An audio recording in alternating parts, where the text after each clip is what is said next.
বন্ধুসকল নমস্কাৰ। আজি এটি নতুন কাহিনী লৈ আপোনালোকৰ মাজলৈ আহিছোঁ। কাহিনীটো যদি ভাল লাগে তেনেহ'লে ভিডিঅ'টোত এটি লাইক কৰি দিব আৰু চেনেলটো যদি প্ৰথম ভিজিট কৰিছে তেনেহ'লে চেনেলটো ছাবস্ক্ৰাইব কৰি বেল আইকনটো প্ৰেছ কৰি দিব, কিয়নো নিতৌ এনেধৰণৰ ভিডিঅ' পাবৰ কাৰণে। আহক আমি কাহিনীটি উপভোগ কৰোঁ। চুক্তি আছিল পৰীক্ষাত প্ৰথম বিভাগ পালে দেউতাকে এটা 4G মোবাইল কিনি দিব। সেই আশাতে ছোৱালীজনীয়ে সকলো বাদ দি বহুত কষ্ট কৰি পঢ়িছিল। ছোৱালীজনীয়ে ভাল ৰিজাল্ট কৰিলে 10,000 টকীয়া মোবাইল এটা কিনি দিম বুলি কথা দিয়াৰ বাবে কেইদিনমানৰ পৰা পুৱাতে উঠি অৰ্থৰ সন্ধানত ঘূৰিবলৈ লৈছিল দেউতা। অৱশেষত ৰিজাল্ট আহিল। প্ৰচণ্ড ৰ'দতো অৰ্থৰ বাবে দেউতাকে কঠোৰ পৰিশ্ৰমত ব্যস্ত। তেনে সময়তে তেওঁৰ জেপত থকা ফোনটো বাজি উঠিল। সিফালৰ পৰা তেওঁৰ ছোৱালী আৱেগ ভৰা কণ্ঠৰে ক'লে, দেউতা, মই ফাৰ্ষ্ট ডিভিজন পালোঁ, লগতে 2খনত লেটাৰো আছে। কথাষাৰ শুনাৰ লগে লগে দেউতাকৰ চকুৰ পৰা দুটোপাল অশ্ৰু বাগৰি আহিল। নিজকে তেওঁ পৃথিৱীৰ সকলোতকৈ সুখী দেউতাক যেন অনুভৱ কৰিলে।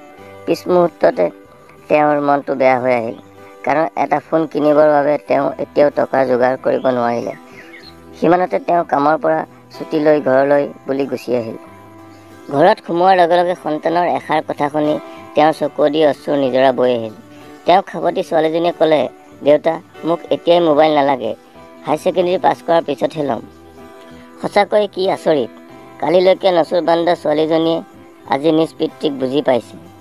এনে ঘটনাৰ অলেখ সাক্ষী হ'ল মধ্যবিত্ত পৰিয়ালৰ ছোৱালীবিলাক, যাৰ সপোনৰ ৰঙো ক'লা হৈ যায়।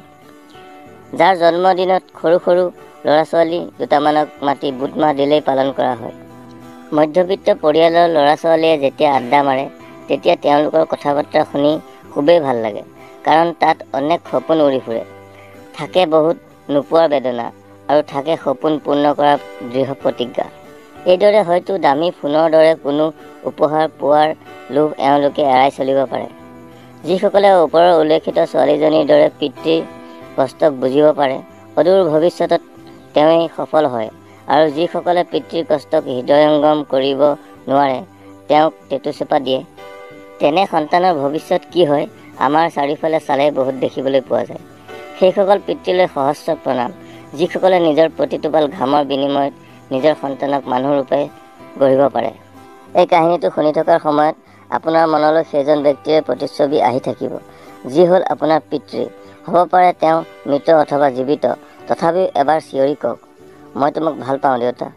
বন্ধুসকল, কাহিনীটো কেনে লাগিল কমেণ্ট কৰি নিশ্চয় জনাব, আৰু চেনেলটোত যদি প্ৰথম ভিজিট কৰিছে তেনেহ'লে চেনেলটো ছাবস্ক্ৰাইব কৰি বেল আইকনটো প্ৰেছ কৰি দিব।